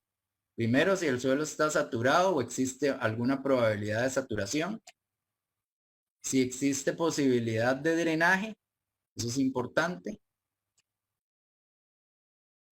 Si el suelo ha sido previamente consolidado, por ejemplo, esta es una fotografía de un edificio que se está demoliendo para colocar otro edificio similar en esa misma área. Entonces ahí nosotros definitivamente tenemos que decir, bueno, estamos en una condición consolidada. Ahora, tendríamos que revisar el entorno para definir si hay drenaje o no hay drenaje. Pero la situación ya ha sido, digamos, el suelo ha sido consolidado bajo la carga del edificio anterior. O si es un suelo, pues normalmente consolidado, o sea, un suelo que todavía tiene posibilidad de consolidarse bajo más cargas. Ese es un ejemplo de un problema que pasó en China, donde teníamos un edificio que estaba cimentado con pilotes, se hizo una excavación a la par, se le aplicó todo el material de excavación, más bien hizo una sobrecarga en uno de los lados y el edificio colapsó. Entonces, en estos casos nosotros a veces tenemos que analizar varias situaciones, tenemos que analizar si existe la posibilidad de que esto ocurra, entonces tendríamos que analizar posibilidad de drenaje, si fuera que el suelo estaba saturado, posibilidad de que aquí vayan a haber, vaya a haber consolidación y deformaciones grandes que puedan llegar a provocar esto, que puedan llegar a provocarle deformaciones al edificio. Entonces, por eso es importante que nosotros empecemos a considerar las posibles situaciones en las que puede estar nuestro problema o lo que puede estar nuestro edificio o lo que estemos analizando. No es simplemente de solicitar el laboratorio, que a mí a veces me llaman y me dicen, hágame una triaxial, y digo, bueno, ¿cuál quiere? ¿Qué condiciones? ¿Cuál aquí? No tienen en absoluto idea de cuáles son las condiciones del sitio, ni absolutamente nada de esto. Entonces, son ustedes los que tienen que, o la persona, el profesional que está solicitando el ensayo, son los que tienen que tener bien claro esto, porque pues, el laboratorio da lo que se le pide, ¿verdad? Si se le solicita un CU y en realidad lo que ocupaban analizar era U, pues son otras condiciones, ¿verdad? Es importante eso, que se consideren esas condiciones. Lo tercero, pues ya es el tipo de ensayo, ¿verdad? Que debemos de considerar el ensayo triaxial que se adecue a las condiciones de solicitación del suelo. Solicitación quiero decir a las condiciones que tiene ahorita en los esfuerzos actuales y los que podría llegar a tener o los que va a llegar a tener una vez que se haga la construcción del edificio, que se haga el movimiento de tierras, que se haga el muro, etcétera. Entonces aquí están los tipos de triaxiales. En la primer parte es si la válvula está abierta o no, la válvula de drenaje. Si está abierta, pues hay consolidación. Y entonces, por lo tanto, es un ensayo con una C al principio. Si está cerrada, no hay consolidación. Entonces es un U. Si no hay consolidación, es un U, porque tampoco hay drenaje. Y consolidado pueden ser drenados o no drenados.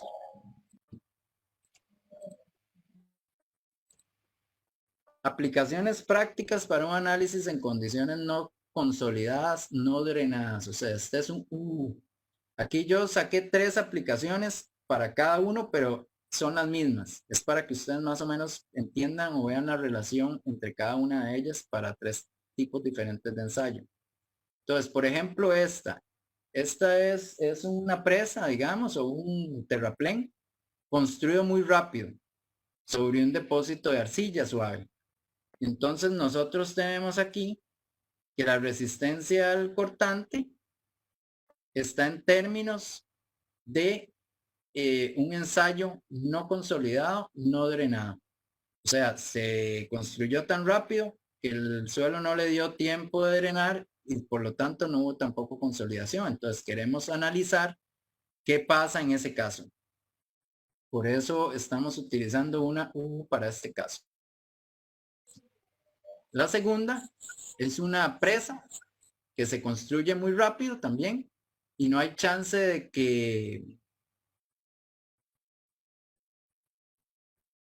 vamos a ver, esta sí es una presa que se construye muy rápido y no hay chance de que el agua drene rápidamente. Entonces estamos exactamente igual, estamos hablando del núcleo, ¿verdad? Que sería de arcilla. Y entonces esto estamos hablando de un caso práctico para una U. El tercero es una fundación que también se construye rápido en un depósito de arcilla. Y por lo tanto, utilizamos también un ensayo U, donde nosotros vamos a tener aquí que la resistencia al corte probablemente va a estar manejada principalmente por una cohesión no drenada. Vamos con esos mismos 3 casos con algunas variantes para el ensayo no consolidado, no drenado.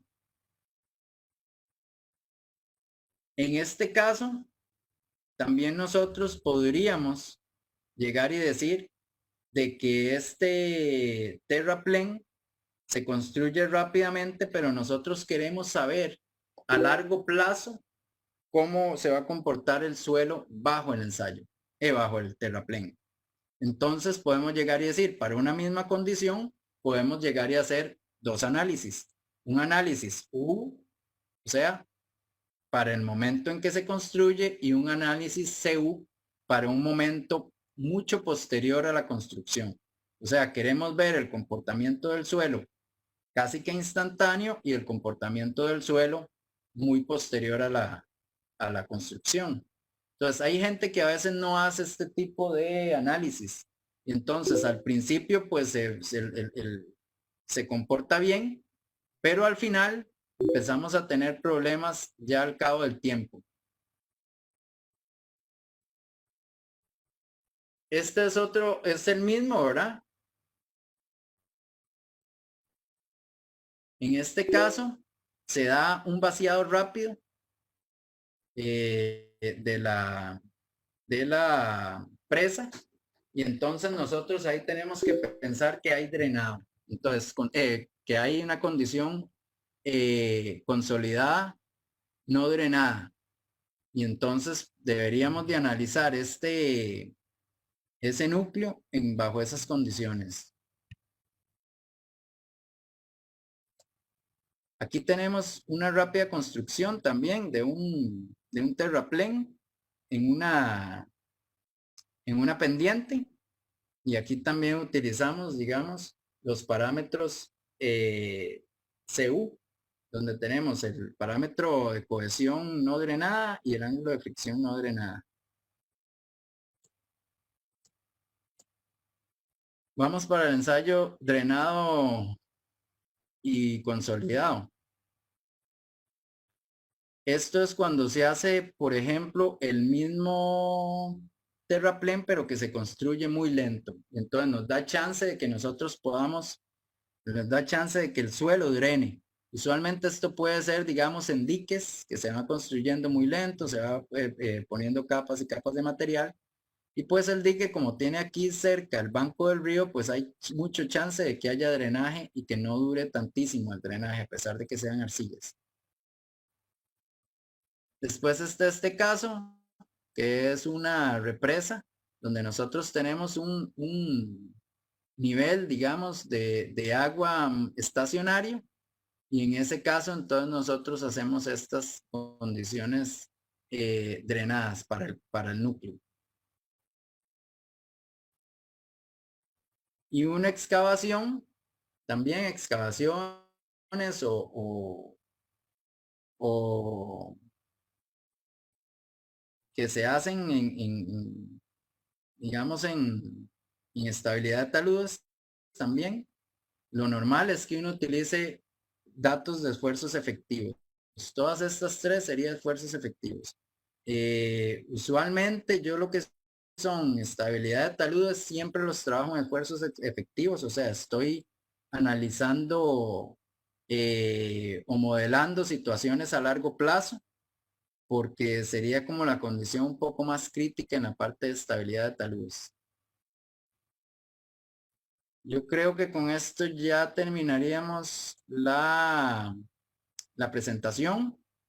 Muchísimas gracias a todos por la atención y vamos a ver la etapa de preguntas. Voy a ver acá cómo puedo ver el chat porque me parece que estaban las habían mandado por chat. Vamos a buscar acá. Ajá. Vamos a ir poco a poco.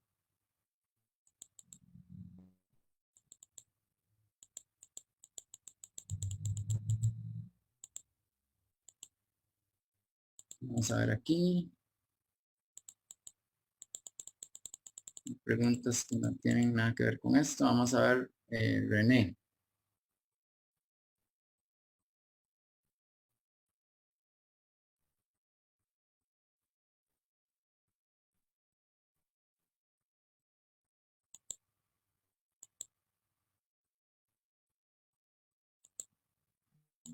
Acá René tiene una pregunta, René Salgueiro, y dice que por qué se indica que la cohesión y el ángulo de fricción interna no son parámetros intrínsecos del material, sino dependen del estado de esfuerzos. En realidad, él dice que no dependerían de sus parámetros de estado, por ejemplo, arena suelta densa, pero para los niveles tensionales usados en la práctica geotécnica pueden ser considerados parámetros intrínsecos. Ok, René, a lo que yo me refiero con esto es que si usted observa o si uno hace un ensayo o cualquiera de estos ensayos, pero varía los esfuerzos o el estado de esfuerzos, el C y el Φ van a ser diferentes. O sea, eso quiere decir que, por ejemplo, en estructuras, nosotros tenemos que el concreto tiene algunos parámetros para poder nosotros diseñar, como por ejemplo el módulo de elasticidad del concreto que ya está definido con un valor X y por ejemplo el F'C de diseño en el suelo y no dependen de la solicitación del edificio, ya el material es ese. En geotecnia, esos parámetros, digamos mecánicos del suelo, no son fijos para el material. Podemos tener la misma arena o la misma arcilla y esos parámetros van a depender básicamente de los esfuerzos o del estado de esfuerzo en el que ese espécimen o ese punto de suelo esté siendo solicitado. Por lo tanto, si nosotros analizamos un punto de suelo sin carga, nada más, qué sé yo, a 2 metros de profundidad, pues ahí él va a tener un C y Φ específico. Pero cuando nosotros aplicamos una carga, ya ahí tenemos otro C y Φ con el cual el suelo va a empezar a trabajar. O serían ya los parámetros para ese suelo bajo esos estados de carga. Espero que haya quedado la pregunta solucionada. El mismo René dice, desde experiencia, la diferencia en la determinación de los parámetros resistentes de un suelo, arena o arcilla, tenido mediante ensayos triaxiales y corte directo, es muy amplia, o más bien está en un mismo orden de magnitud. Yo he tenido, digamos, alguna experiencia con ensayos de corte directo, y el principal problema cuando he visto que hay diferencia entre los ensayos o entre los resultados es cuando la superficie de falla es muy diferente. Cuando tenemos, digamos, superficies de falla muy diferente en el triaxial que con el corte directo, porque en el corte directo nosotros una vez que colocamos la muestra ya le inducimos a la muestra cuál va a ser su superficie de falla. Y entonces le estamos diciendo falle por ahí. Cuando muy probablemente hay opción o cabe la posibilidad de que la superficie de falla o digamos la superficie más crítica en esa muestra de suelo estuviera por otro lado. Y entonces ahí puede que el corte directo nos tienda a dar algunos valores un poco más altos que el ensayo triaxial. Entonces eso es lo que he tenido, pero lo normal, digamos, usual en la práctica común, es que si se pueden hacer o si se tiene bastante información entre ensayos triaxiales, ensayos de corte directo, compresión inconfinada, ensayos in situ, podamos acaparar todo ese montón de información y una vez que tenemos toda esa información, ver el panorama y decidir qué valores vamos a tomar, porque usualmente todos los valores de esos ensayos que le hablé van a ser diferentes. Y entonces ahí tenemos que tener un criterio, ya sea un criterio, digamos, hacia la seguridad o un criterio más hacia la parte, digamos, económica, dependiendo del expertise que tenga la persona y dependiendo de qué tan fino haya sido el trabajo tanto de campo, por ejemplo, en la extracción de las muestras inalteradas, como en el trabajo, digamos, de laboratorio. Eso es muy importante para tomar una decisión de este tipo. El mismo René dice, ¿existe alguna metodología para suelos finos para determinar la velocidad de esfuerzo desviador en función del coeficiente de permeabilidad en caso de querer realizar un ensayo drenado?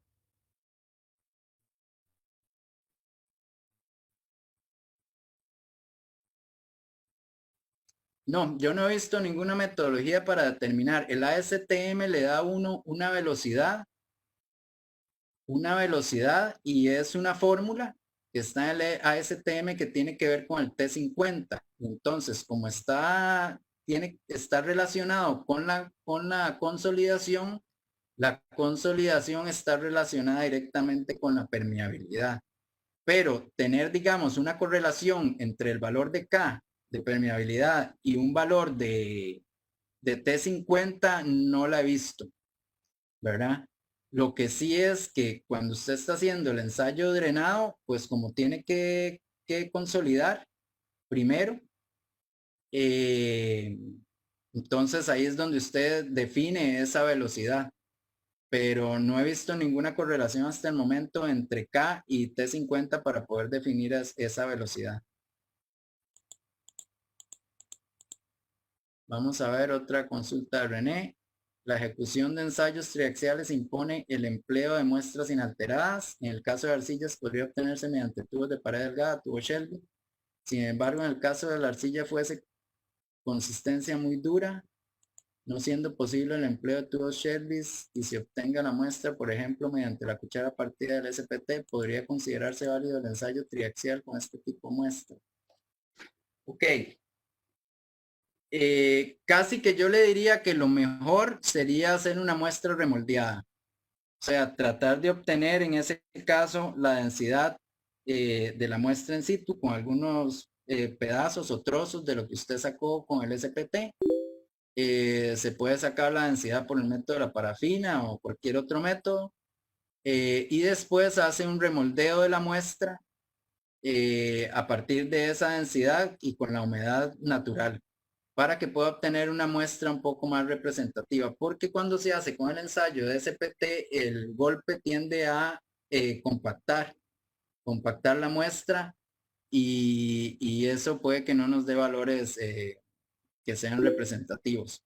Lo que yo digo en sacar la densidad trozos de la muestra es cuando usted tiene un trozo que usted vea que pueda sacar del centro, que usted vea que está inalterado, ¿verdad? Si usted ve que de toda la muestra del SPT está alterada, tendría que buscar alguna otra forma de definir esa densidad para poder hacer el remoldeo. Vamos a ver, el parámetro obtenido en un ensayo U en una muestra no saturada tiene sentido físico si no tenemos el dato de la succión. El ensayo U no debería estar restringido a muestras saturadas. No, el ensayo U más bien en la práctica casi que se hace en muestras semisaturadas. En algunas ocasiones yo lo he hecho en cuestiones, o en algunas situaciones muy específicas, lo he hecho saturado por las condiciones en el sitio que yo creo que pueden pasar, pero siempre como un análisis extra. Siempre tomo, digamos, la muestra como viene en condiciones semisaturadas, se hace el ensayo U y después saturo y vuelvo a hacer el ensayo para ver qué pasa en ese otro tipo de condición.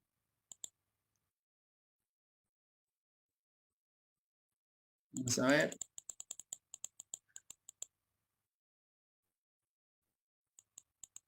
Vamos a ver, Dark.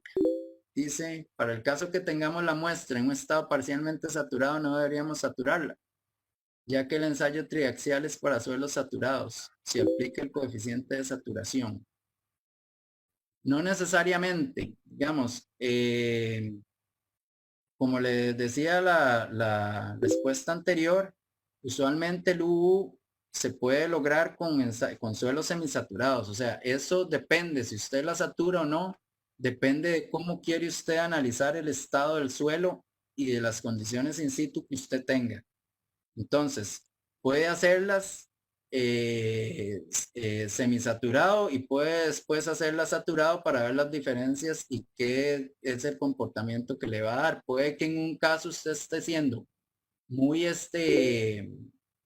a favor de la seguridad y en otro no. Y entonces al hacer los dos ensayos usted puede definir qué tanto usted quiere estar del lado de la seguridad o quiere estar, digamos, ahorrándose algo de dinero en el otro lado, ¿verdad? Pero siempre tendría que considerar las probabilidades de que ese suelo vaya a estar saturado en X momento.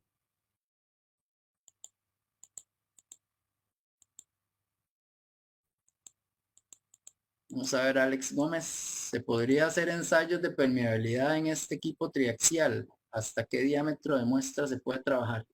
Los equipos triaxiales, en ese caso en el que yo les mostré, él puede trabajar hasta 6, hay cámaras para 6 pulgadas, que es lo máximo de diámetro, y con una relación de 1 a 2. La permeabilidad es uno de los parámetros que nosotros podemos medir. En el ensayo triaxial no es el mismo ensayo que el permeámetro, ¿verdad? Pero sí se puede obtener un valor por medio de este ensayo. Eso sí, por ejemplo, en el equipo que yo tengo tendríamos que hacer los cálculos de manera manual. Vamos a ver, Erickson.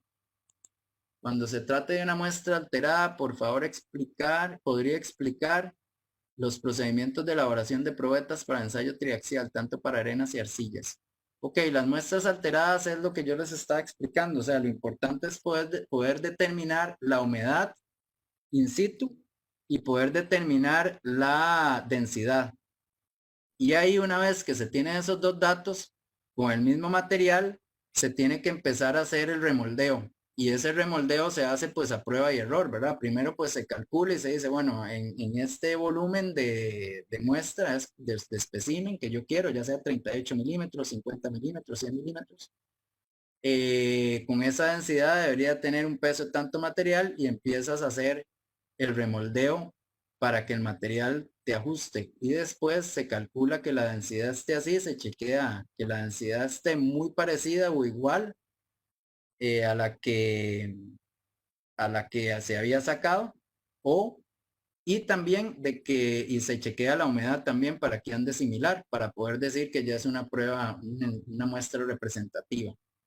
En arenas Eso más que todo para arcillas que tienen un poco de cohesión. En arenas es lo mismo, solo que el dispositivo para poder remoldear la arena es un dispositivo que se arma directamente en la cámara triaxial, de tal forma, y se arma ya con la, con la membrana puesta, de tal forma que cuando usted desarma es un dispositivo partido como el tubo ese, como el tubo partido de SPT, de tal forma que cuando ya usted la tiene en su punto, usted nada más desarma el tubo y ya la muestra le quedó formada. Porque para arenas es un poco más difícil porque no tiene cohesión, ¿verdad? Entonces es un poco más difícil montar las muestras. Alex Gómez dice cuántos ensayos en simultáneo se podría hacer. Se podría hacer con cuántas celdas triaxiales. Ok, en el caso de la máquina que yo le mostré, únicamente se puede hacer un ensayo a la vez. Lo que sí se puede hacer es la parte de consolidación y la parte de saturación. Sí se pueden hacer varios, pero tendría que comprar más bombas, ¿verdad? Se tendría que comprar más bombas y más cámaras triaxiales para poder ir saturando y consolidando simultáneamente algunas, varias, ¿verdad? Pero sí se puede hacer con ese equipo, pero sí tiene que comprar, digamos, mayor cantidad de bombas para poder hacer eso. Un suelo en su estado natural presenta tensiones verticales diferentes a las horizontales. Es una excepción que K sub 0 sea igual a 0.5. Es posible realizar un ensayo triaxial en el que se modele de alguna forma esta variación en las tensiones horizontales y verticales. Esta pregunta, vamos a ver quién la hizo. René.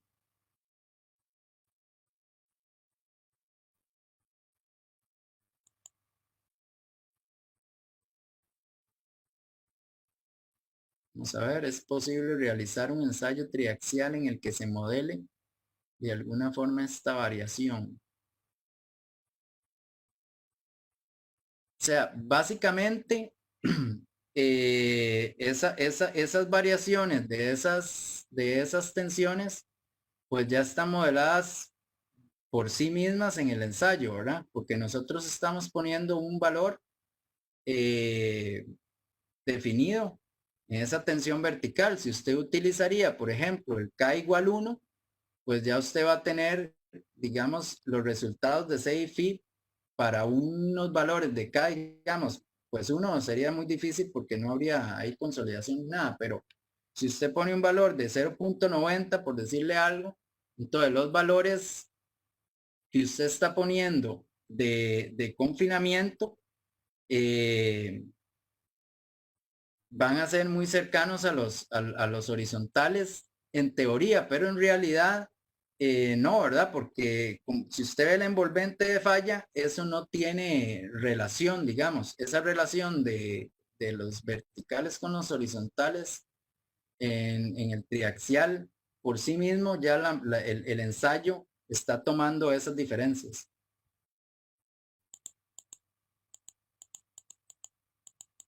Vamos a ver.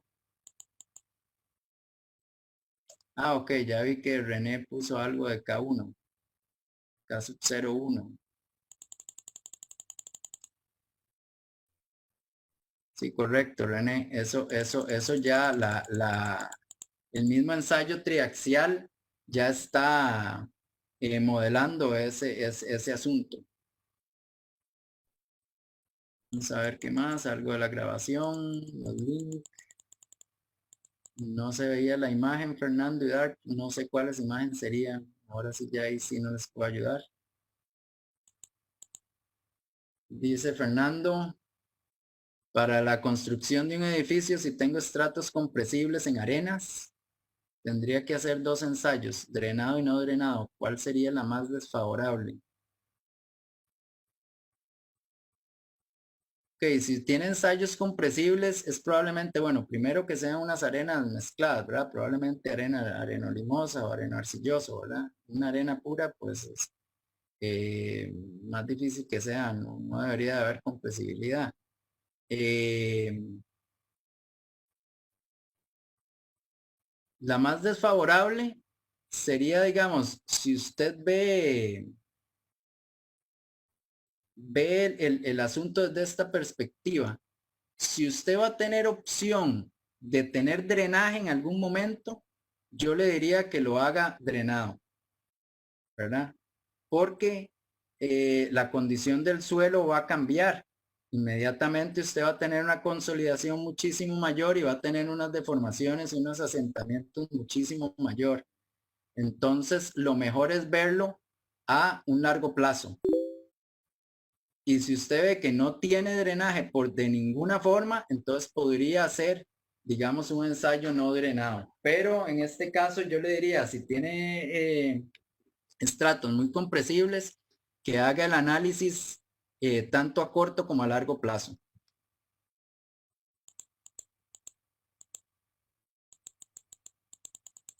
Vamos a ver, correos. Ajá. Aquí hay más correos. Vamos a ver, Wilson Morales. En suelos en los que se observa un comportamiento suelto o denso, en las que se puede observar un pico, un comportamiento residual, ¿qué criterio de falla toma para obtener los parámetros de corte?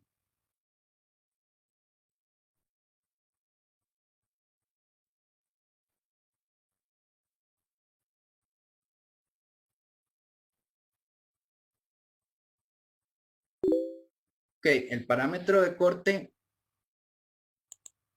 esos parámetros, no sé por qué aquí tenemos un comportamiento, está poniendo Wilson, que es suelto o denso, o sea, ahí son dos cosas muy diferentes, pero de todas formas, cuando hay un comportamiento residual, pero se dio un pico, siempre, digamos, la norma aplica que usted tiene que calcular la envolvente de falla de los círculos de Moore con el pico, ¿verdad?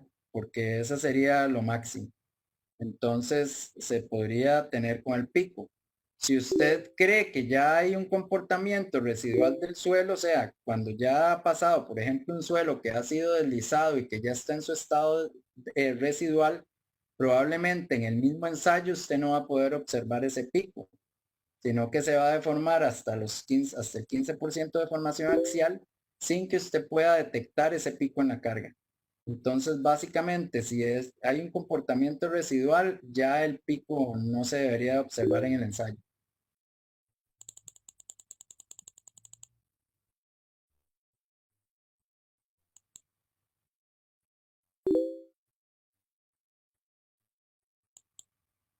Vamos a ver, don Fernando dice, buenas tardes, he observado en la norma del Eurocódigo S7 unos valores de coeficiente de minoración de los parámetros geotécnicos.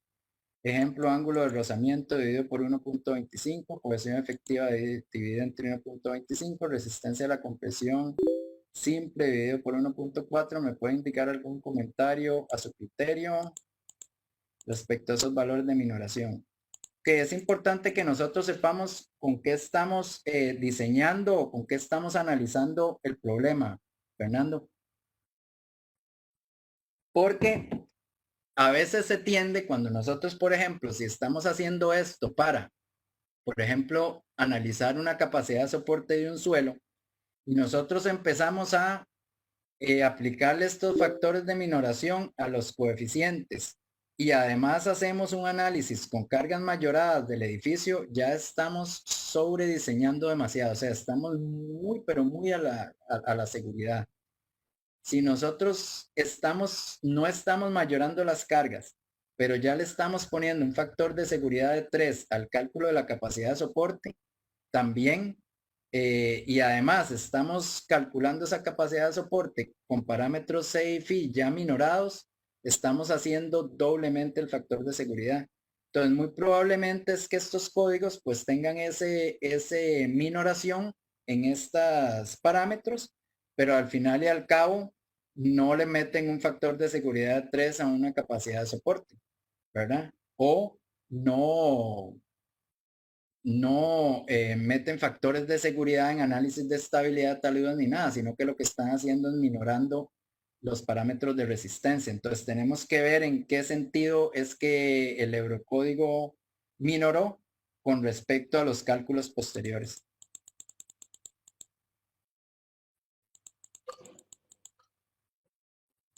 Ok, vamos a ver qué más aquí. Yo creo que hasta ahí estamos con las preguntas. Espero que todas hayan quedado claras. Muchas gracias por escuchar la presentación y muy complacido con el pueblo de Bolivia. Espero que todos nos sigamos cuidando con la cuestión esta del coronavirus y que Dios los bendiga y Dios los proteja en esta situación en la que estamos. Muy buenas tardes y le dejo la palabra a Jackson o a Daniel, yo creo. Ya. Gracias, Johnny. Fue realmente una muy provechosa presentación del seminario que nos has dado el día de hoy. Estamos muy agradecidos por tu tiempo y con seguridad podemos en breve estar organizando algún otro curso de algún tema de que es porque realmente tuvo una gran aceptación por el público boliviano. Gracias por tu tiempo.